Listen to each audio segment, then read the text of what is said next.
Welcome to episode 4 of Think Aloud, where you'll hear from the people shaping art and culture today. My name is Harriet Fitch, and today the strapline for our podcast has a particularly apt and accurate significance because we really will be hearing from the people who are shaping culture, because here in the Artists Bar at the Southbank Centre, we have brought together a panel of 4 programmers at the Southbank Centre to answer your questions and a few of mine about what goes into programming at a huge multi-venue location like this. Now, in most episodes of Think Aloud, we do a burning question. You can think of this episode as an entire bumper pack of burning questions. So if you have ever wanted to find a crowd that will be receptive to the joke, how many curators does it take to change a light bulb? Here is your audience. Answers on a postcard, please, because I don't have a good one yet. Today is National Ask a Curator Day. It's a social media phenomena that has been going for about the past decade, where the public are encouraged to ask curators questions about what goes on behind the scenes at their institutions. From what I remember from last year, it descended into an all-out battle concerning who would win in a fight between the Natural History Museum and the National Science Museum, so Spitfires versus dinosaurs. Hopefully we will have a slightly more civil conversation around the table today. I'm joined around the table in the Artists Bar by 4 experts in the field, 2 of whom I have spoken to before on this podcast. I'm joined by Bengi Unsal, who was in our first ever recorded episode about Meltdown. She's the Southbank Centre's senior contemporary music programmer. And I've also got Debo Amon with me, who was in our Man Booker 50 episode and is the literature programmer. 2 new faces around the table. Rupert Thomson, hello. Hello. Who is Senior Programmer for Performance and Dance. And Jessica Cerasi. Hello. Who is curator and the co-author of Who's Afraid of Contemporary Art, who previously worked with the Hayward Gallery. Welcome, everybody. Thank you for staying after hours. We have some Prosecco here to make you feel like it was slightly worthwhile. Although you've all bought coffees, which suggests that it's been a long day here on the banks of the Thames.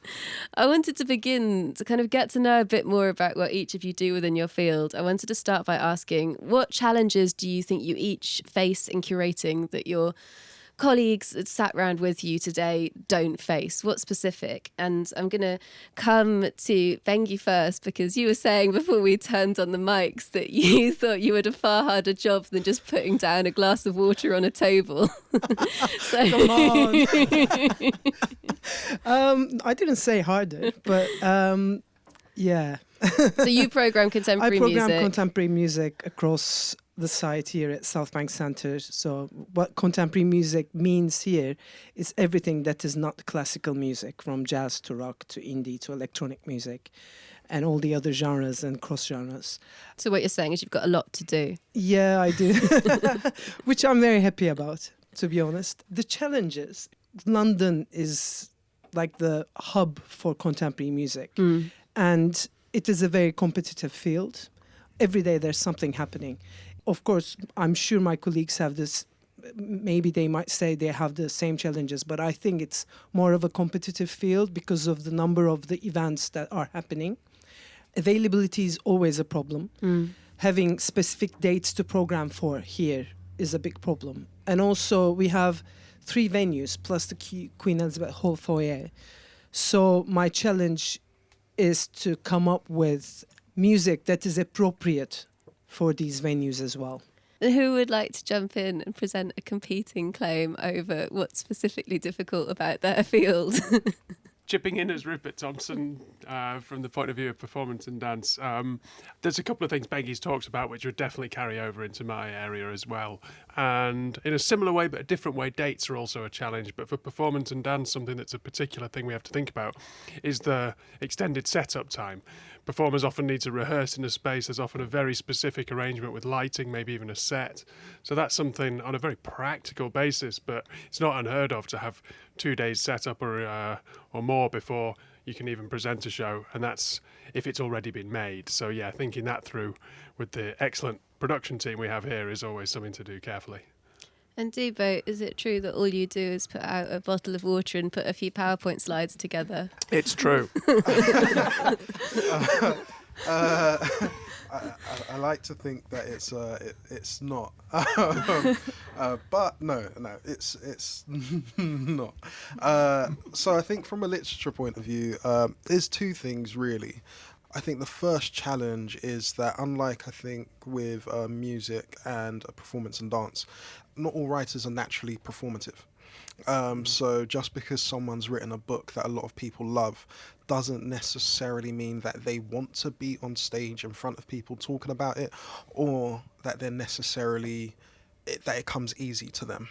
So that always has to be taken in consideration in terms of how you then format an event with different writers. I think particularly to the Southbank Centre though, the literature team also programs into pretty much all of our festivals apart from Meltdown. We also do collaborations with Hayward. So you find yourself as a literature programmer having to become an expert on something in quite a short amount of time, so that you can put together a panel to talk about a subject that, 6 weeks before you probably didn't know anything about. I can see Bengi's face. As if we don't feed into the festivals. Well, speaking of Hayward, Jessica, you used to work at the Hayward Gallery, and in a way, you have the greatest claim here to curating as a title, because art is the genre that's gathered around this table where we most think of the term curating. It gets used a lot now, but art is perhaps where it's most associated in our brains. So is curating for art a particularly complex and nuanced task? I mean, I would hesitate to say that it's more complex in visual arts as a medium than in any other art form, but definitely the challenges are different. I mean, what we've just been talking about in terms of becoming an expert in a short space of time definitely rings true for me, not just in terms of research and learning about different aspects of the art world or different topics that an artist might be exploring, but also in terms of production and technically. So just thinking back at my over my time at the Hayward, some of the things I had to become an expert in a short space of time have ranged from the life cycle of a silkworm, figuring out how to show 1,000 silkworms in the Hayward Gallery for a period of 3 months, what they eat, where you find them, how you keep them alive. So that was one thing. I mean, it's one of the great challenges, and it's one of the things that for me keeps it most exciting. You study art history and you never imagine that one day it might lead you to becoming a silkworm expert, but it has, and it's been wonderful. Life moves in mysterious ways. And so the three of you currently at the Southbank Centre, you are technically not curators, you are programmers. What's the difference? I don't think there's a difference, to be honest with you. But yeah, I mean, curator is not used for music programmers, but it is actually being used for Spotify playlist makers like that. So I think if you can curate a playlist, we definitely can qualify as curators. Yeah, it is an interesting one. I would say certain festivals which have a very strong vision and aesthetic that works through the choices of the work as well as the works themselves, you might say more fit a curatorial model, whereas working for a big national institution like the Southbank Centre, that to me, in a sense, the term programmer actually fits. It reminds me of the idea of a television broadcaster or programmer who needs to choose what the channel's going to look like over a span of time. And do you guys get riled up when the term curation is used by Whole Foods to describe choosing organic vegetables? Love it. Personally, I'm not stuck with on words, so I'm looking at Debo. The words man, Debo. Yeah, the words. I guess from my point of view, no, for someone who works in literature, I'm not, well, actually, I can't say I'm not pedantic. I actually am, to tell the truth. But no, for me, curation is the idea of selection with a singular vision in mind.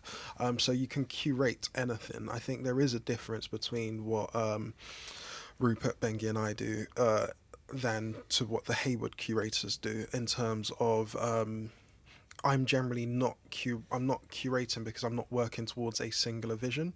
In terms of like TV is actually a really good analogy to use. So we have various dates over the year, and that we want to make a program feel a certain way and to present certain work towards our audiences. However, it's not that, you know, I'm trying to take you on a present one singular theme through that work that's, you know, going to amplify via each event. Our events are almost singular, a bit like how you would program TV, and you're trying to hit various different audiences with them so that everyone is catered for. But if you're going to curate vegetables, if you want to give someone the if Whole Foods wants to, you know, I don't know, curate a vegetable patch, who am I to stop them? So it doesn't need to have a theme attached to it.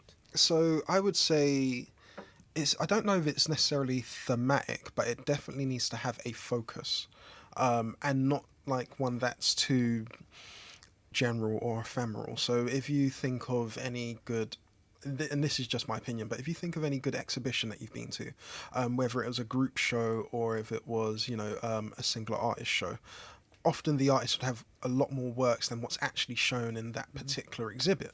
So what makes it a good show is that they're telling you some sort of story about that artist and their work. So Hayward has one on drag at the moment, and there's so much around drag, specifically whether in photography or just in art in general. It's quite a small exhibition. So for me, the curatorial vision is what's the story that they're trying to tell about drag in this particular exhibition. I would say with the literature program, the theme for the literature program is that we want to bring great literature to audiences. That's not enough of a vision in terms for me to call it curation. Yeah, I think I'd agree with you. I mean, for me, to use the word curating suggests that there's some sort of art to it, that there's something extra rather than just the kind of nuts and bolts of the role. And I think across programming, the nuts and bolts of the role are always the same. I wouldn't say it wasn't curating at all, but I would kind of preserve that word for when there's a kind of extra magic added, if that makes sense. Yeah. Just for the sake of argument, I'm going to disagree.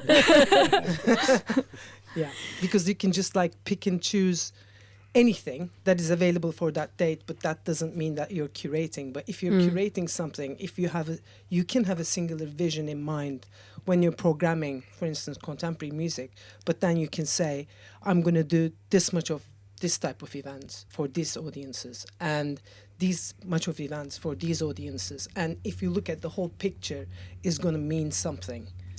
But, I think it's how you approach it. Like I would say what you do with Meltdown and what we do with London Literature Festival is much more akin to programming.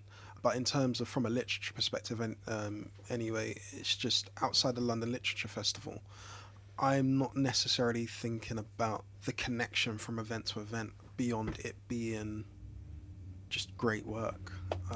But I would say that's curating, because you're bringing some of...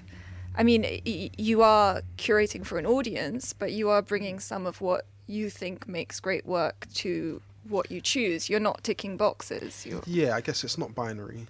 And can artists do it? Bengi, I was thinking about that when you're talking about Meltdown. Meltdown, in a way, hands over the curatorial reins to a different musician every year who curates their lineup. And this is increasingly popular as a thing for big venues to do, to get in big names. And Anthony Gormley was here last year curating an exhibition inside. I imagine if I was a curator, I'd have slightly mixed feelings about handing over this very delicate art form, or maybe not, depending on your opinion. I program/curate the curator. Oh, fine. Now it comes out. It dance to your tune. This feels like you're Jimmy Iovine. Yeah. Yeah, so I don't have any problems with that. Of course, sometimes I would prefer to be... I always wish to be involved as much as I can, because we know the venues, we know the audiences more than they do. I think it's very interesting to see the world through their eyes. So I'm fine with that. One question we were asked by our listeners is Nick from Swindon I feel like I'm doing a radio call-in show now, but Nick from Swindon wants to know about how personal preference shapes programming, which is a very complex question. I mean, maybe we can answer it with specific examples of things that you've programmed because of your love of them, and maybe also, if anyone's brave enough, the flip side of things that you program despite not having a natural affiliation for the thing. Happy to come in on that one. It Yeah. definitely feeds into my role quite a lot. Before I was working at Southbank Centre, I was artistic director of a venue called Summer Hall in Edinburgh, which was a very particular venue running out of the old vet school of the university, very atmospheric buildings with a range of spaces that were all of relatively similar size, from 60 to around 150. And there it felt much more like you could, to some extent, direct a vision and a style that would work for a programme or a curated compilation of stuff that would have a feel and a totality to it that was appropriate to a space like that at a context like that.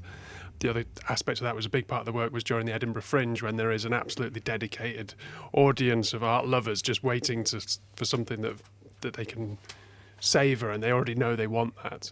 Whereas in a context like Southbank Centre, yeah, as I said before, you've got this kind of national responsibility, and we're all very committed to bringing in people who don't necessarily know that they want art and culture already. And so you've got to get the balance right between, of course, we're not doing a job by numbers here, it's a creative exercise, and your passions should come to the fore if you want people to be passionate themselves about what's going on. To me, it has nothing to do with my personal preferences. At all? Yeah, at all. I mean, I've been doing this. I've been doing this selecting. It's just a pure machine. No, not a machine, but really, it's just, if I programmed the things that I listen to at home, I think it would be good programming, but it would be just for a specific type of. Be amazing. Maybe, I don't know. I really have been doing the selecting thing for so long now, and I started out with like music TV, and then record labels. So I kind of learned along the way that it's not about me, but it's about the people. So, of course, there are stuff that I book, that I program, that I love and listen to at home. But probably I would say 80% of it has nothing to do with it. But it is always good quality stuff that we should be presenting. Yeah. Yeah. So that's the underlying factor. I can't say completely that I work in exactly the same as Bengi does, but I do make a separation between what I think is good and what I like. So a natural one would be, so I think everyone in our team, and everyone's going to program things that they're particularly passionate about. At some point, the percentages of how much of the program that is will vary. But so for London Literature Festival, but also as part of the literature team, my colleague B and I also do the literature program for Imagine Festival, which is for children, 0 to 12. I haven't been 0 to 12 for a very long time now, so I can't say I have a particular affinity to children's, literature of that sort. However, it's understanding what's good and trying to put myself in the mindset of, yeah, if I was a child, would I like this? But it's not about, is this for me now? Because it's obviously not, and I'm obviously not the audience it's supposed to be reaching. So it's being able to, and I think that's a big part, like often, I think whether it's curating, programming, whatever you want to call it, people often think that it's just about you reflecting your taste onto audiences. But Bengi is right, that it's not necessarily about you. And it is more about understanding, number one, what's good, and then who the audiences are. When I look at it, I'm not necessarily programming them from a fan point of view, but more from a programmer point of view. At my level, when you're sort of assistant curator or curator, as I am for a collection, you don't get to choose. I mean, the work is the work, and you sort of have to get on with things. And certainly, all the artists I work with, I think, are good, but not necessarily is it the art that I like or that really motivates me. But certainly, I think as you kind of are curating your own shows, senior curators, directors of museums, that personal preference really does have to come through as a defining feature of of their curatorial practice. I mean, if you think for a show at the Hayward, you might be working on it for a year, you'll work very closely with that artist, or if it's a solo show, or if in the case of putting together a group show, it's really your vision. And so that really has to carry through, and you have to feel that within the show and see it in the final product. I think you can tell. And how does social media influence all of this? This is a question from Ellen in Southampton. And I don't just want answers that talk about social media amplifying the work that you do. Social media does play a role in how things get made. I mean, Debo, I feel like this with book covers a lot. There's a huge influence and a brilliant influence that social media has on, like, books have become cool again to a certain extent via Twitter. But how does social media and thinking about how things will play online, and I suppose in the press more generally, but that in particular, how does that affect what you programme? It's not necessarily about amplification, because I don't think there was ever a time when books weren't cool. I think it was just that it was harder to find your tribe. So now what I find with social media is that because of the way literature works at the Southbank Centre, and that we can go anything from a space that will a capacity of 150 to around 2,500, is that you can program something that's really quite specific that you may not have been able to prior to social media, because when you program it, you know the audience is there, even if they are quite niche and specific. However, you can also reach them now. So you can both see that it has traction, and you can reach those people who want it. And that's not necessarily about amplification. It's just knowing that the audience is there. That finding your tribe, yeah, I think that's a great thing. Reading is quite personal. And I'm not sure everyone feels like that about their own art form.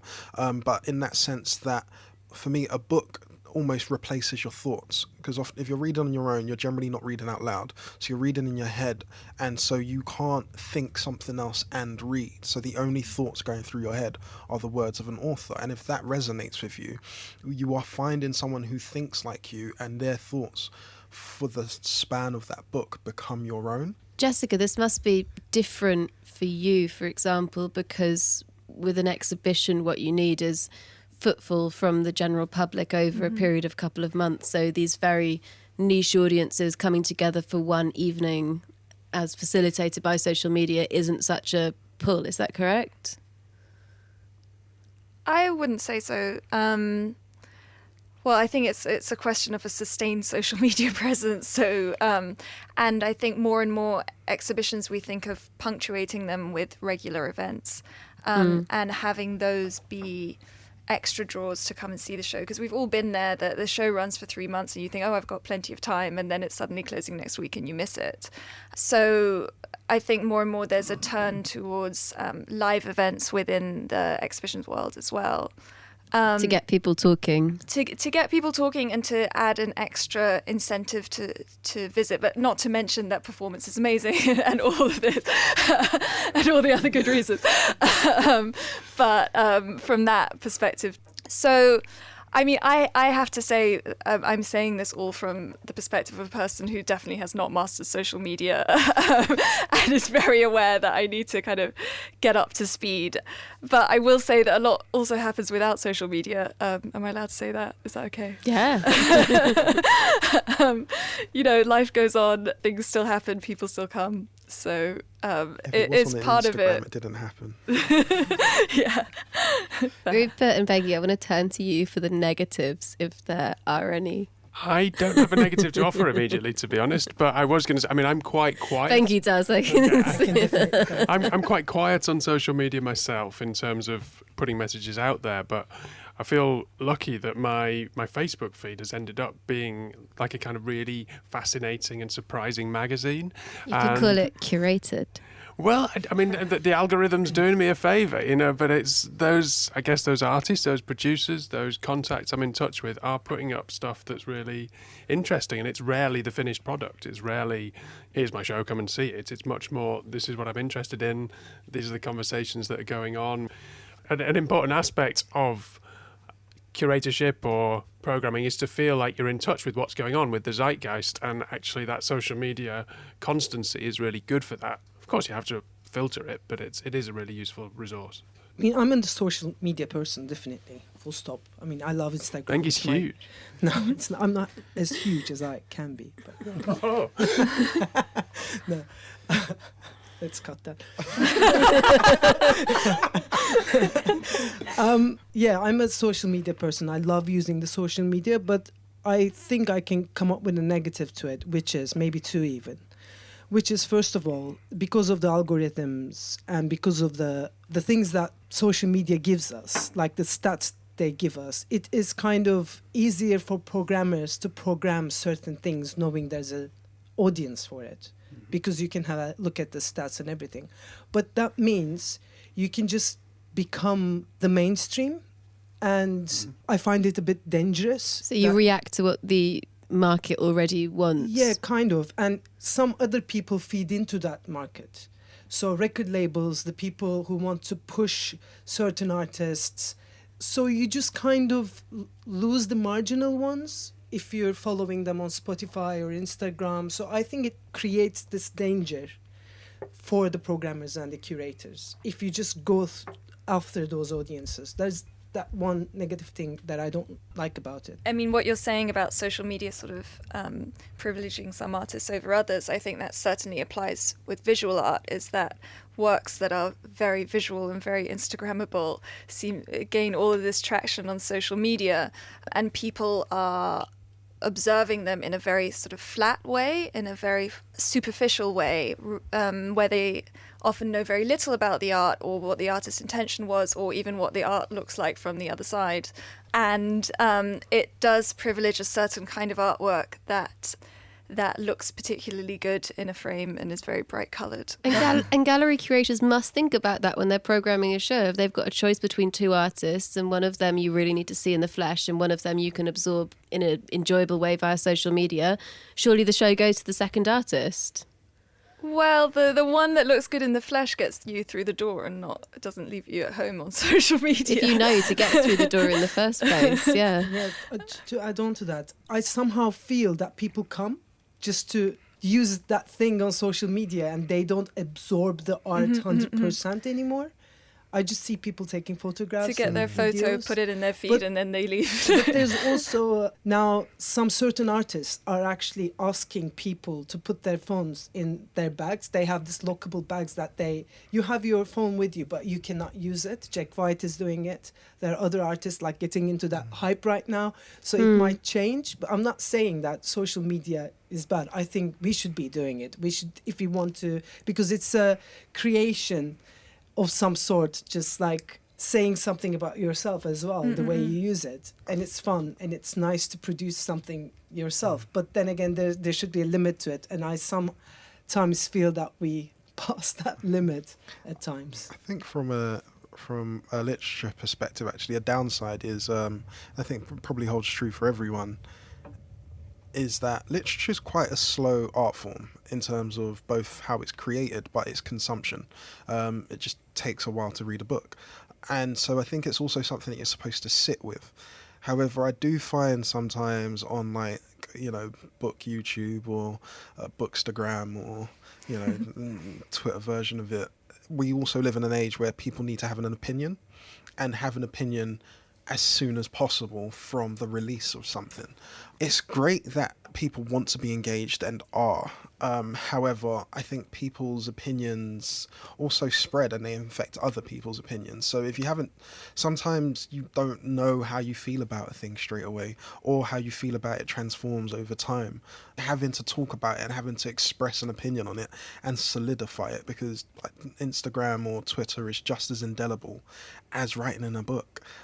Just the way social media works, you can't really change your mind. And so that becomes the narrative of this book or piece. If a lot of people, sort of infect one another with their opinions, and then that becomes what this thing is, rather than it being something that can organically just transform and change with you as you grow up or just over time, and which I find has happened with me. Like Bonfire of the Vanities, I feel very differently about that book now than I did when I read it. But if there was Twitter when I read it, I might not be able to admit that. One question that we got was about stress. Jake from Acton asked, what are the stress levels like when putting together an event?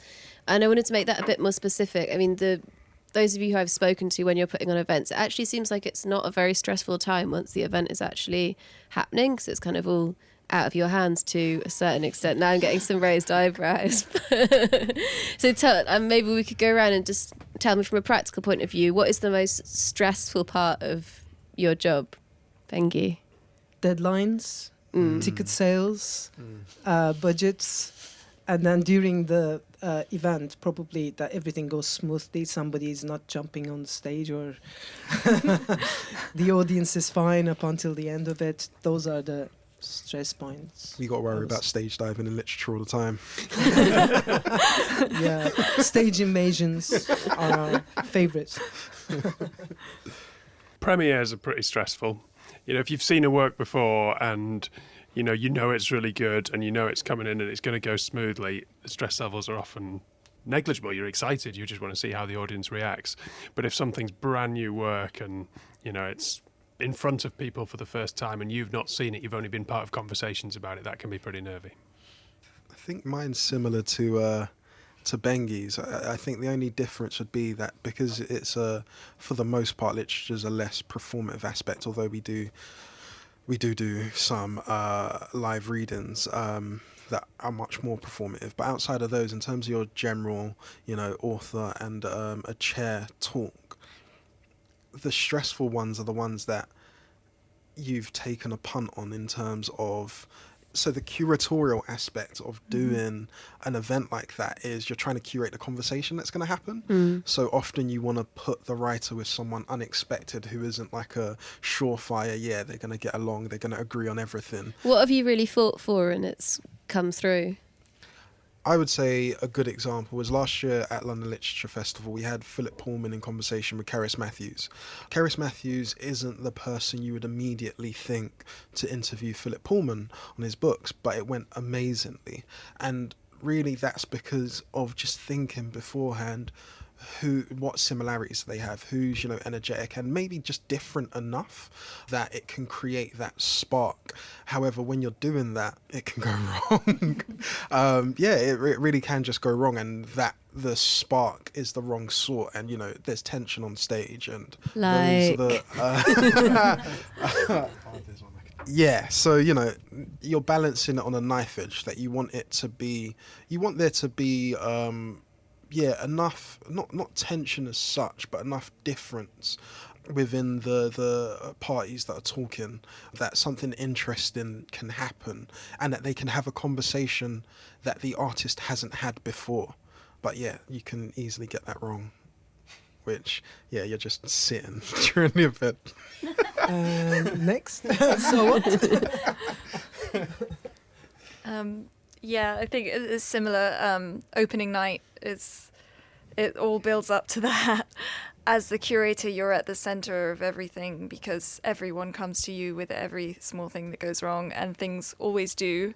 And it's just finding ways to keep your head and think up solutions on the fly and figure out what's important and what really isn't. It ranges from, the artist is not happy with their hotel to they've worked with some sort of experimental media and now the work is sort of falling apart and it opens in 2 hours. And it seems very specific as an example. I mean, it isn't actually that specific. We can all think of specific examples, but it has gone wrong more times than you may know. That is the mark of being part of a team and thinking on your feet and relying on the people around you. A lot hangs on a knife edge the night of the opening, and then it's all fine. Can I just ask, that stress for art curation can't go away? Because I remember when we had Gursky, which was the first exhibition in the Hayward when it opened, and I'd walk into the gallery. So with Ryan 2, which was sold for 1.4 million, I just saw kids running up to it, with their hands out, looking like they're gonna touch it, and I was having a heart attack. How do you deal with just? I mean, it doesn't go public? away. It's just a different kind of stress. There's the panic stress of when you're really tired and you're trying to hold it together and you're being thrown all of these things from left field that you've really thought through everything that could possibly go wrong, and then something that you couldn't possibly have thought of happens. And then there's just the kind of regular stresses of someone touching a work that you have to constantly try and curtail in any way that you can, and you try and make the barriers bigger, but the artist doesn't want it. There's all sorts of things, and that's just a kind of slow burn background stress. But you get really used to managing these. It's just part of it, and I think you have to be a certain kind of character that kind of thrives on these things and is able to deal with it and manage it and figure out which stresses are really worth worrying about. And stress is a big part of what makes it great as well. I think it's worth noting. We're talking about live events, or even in the case of exhibitions, unpredictable audiences, and that sense of the fact that this matters, the fact that shared space for the finite time it exists is live and important, is going to add stress, but it's also the magic of what we're putting Absolutely, together. that's the thrill of it. That is the amazing thing about this, because sometimes I do have to take a step back and I work in literature, nothing that bad can happen, but it means that it just means that much to us as individuals, because no one's going to die if I Come on, when the drummer of your band, main band, breaks his wrist, that's a huge problem on the day. This was the Libertines, wasn't this it? was the Libertines, and we had that stress throughout the day, and he just it was unbelievable, but there are stresses. Yeah, that there is you cannot do anything about. We did cover this on the podcast 2 months ago, whether you're checked in on the drummer since the injury. And then you said no, and it's still no. It's been a while so now. Sorry, I Bengi. really think of you at night. But So is there a particular artist who's made it stressful for any of you? I mean, no, I wouldn't say that. But there are some artists that make it stressful for us. What requests do you get? I get really stressed when they don't get on the stage and on time. That's the most stressful part for me. But in terms of requests, the thing that I remember with one artist, that he asked for papayas, and everybody had to just look for papayas. And that was stressful in a way, but I was like, oh, is he not going to go on stage if he cannot get him papayas? There are also one particular artist, which is, of course, everybody knows her name, but I'm not going to name names, that is a fan of champagnes and oysters, and that was fun. I love her. So. Rupert, have you got more diva-ish demands or less in your field? In my field, I don't think you come across too many diva-ish demands, but you do get some hilarious tech riders and things you have to source for. We've got a show coming up with a full-size stuffed horse, which takes some consideration. We've got a show coming up with a happily live dog, which is having to be brought in via France from New York. It's by Paris. It's a very privileged little dog. First class? It's a business class travelling dog. Yeah, it's a premium dog. Yeah, Jessica, what about the artist? It's definitely more in the show than off it. I feel like there's no budget in the art world for glamorous riders. I mean, that's not going to fly with anyone. I mean, one of our artists asked for a bath in his hotel, and we thought that was very extravagant. But it's definitely within the exhibition. I mean, having to find a prickly pear cactus in London. You can find them, but they cost £200. But finding other workable solutions for all sorts of bizarre, very specific artwork requests. I mean, I don't think oysters would fly. I find the idea of riders wild from contemporary music. No, genuinely. So we've had literature program has had some very high profile people come through, and I think the most extravagant request we've got since I've been here was tea, herbal tea. Which is odd because authors aren't known to be retiring type. They've got an ego on them, writers, but just manifests itself in different ways. Yeah, if they do, I think it's more about how they can see people think and talk about their work more so than anything. Yeah, in terms of treatment, and I think it's just that there is on a large scale, so not for everyone, but there's not that much money in publishing. And yeah, so you have things like Hay Festival where they treat everyone great, but it still is, especially in our non-summer summers, you still are in a field that's often potentially quite muddy and quite limited in capacity. The idea that a writer would want anything more than herbal tea or a warm glass of wine is boggles the mind, really. I've never had a strange writer request. Let's end with a couple of quick answers from each of you. First one is kind of, what is the most emotional thing that you've curated? Have you ever cried? I want to hear about your tears. I cried, but nothing, like I wouldn't say curate, but something that I programmed and helped program, because it was back in Istanbul. It was the last show I did for Istanbul Jazz Festival. Robert planned, and it was in an open-air theatre, 5,000 people, sold out. So as soon as it started, I just looked back at the audience and started crying. It was a very emotional moment, but I haven't cried here, no. Not yet. Not out of joy, at least. or anything, at least. Jessica? I've definitely cried out of sheer exhaustion. Like, there's just that moment when everything has finally come together and you could just let it out, where you don't need to have such a firm grip on things. But I've also I've shed good tears of pride. Debo? So I should have been thinking that you yeah, I guess no tears. You're all very stoic for people who work in the arts, really. I guess after a while you just have to be. So with part of the reopening programme for the Queen Elizabeth and Purcell, we put on a live reading to celebrate the 60th anniversary of Chinua Achebe's Things Fall Apart. And that was significant to me in a number of ways. It's a book I grew up with. It's a must read for, Nigerian diasporan children, well, depending on your, parents sort of thing. But I come from quite, I guess I could say Afrocentric literary family. So yeah, it was definitely something that I'd read before. But it was also it's the basic things. It was an event that it went really well. I was really happy with it. It was amazing just looking out into the audience and seeing people really enjoy it in a visceral way. And it was quite a mammoth reading. We're talking 6 hours, 6-7 hours.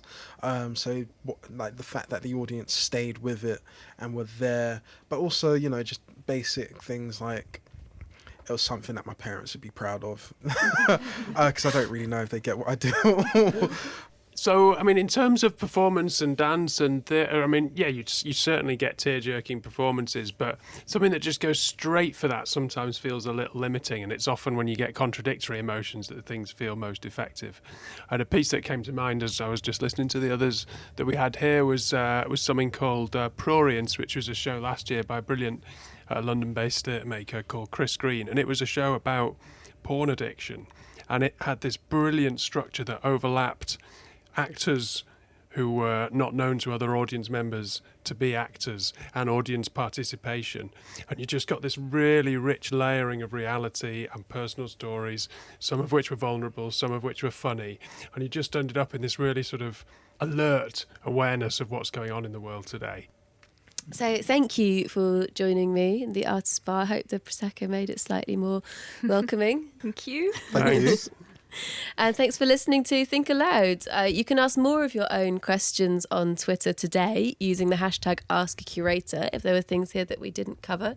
And you can hear the past episodes of Think Aloud on our website at southbankcentre.co.uk/podcasts.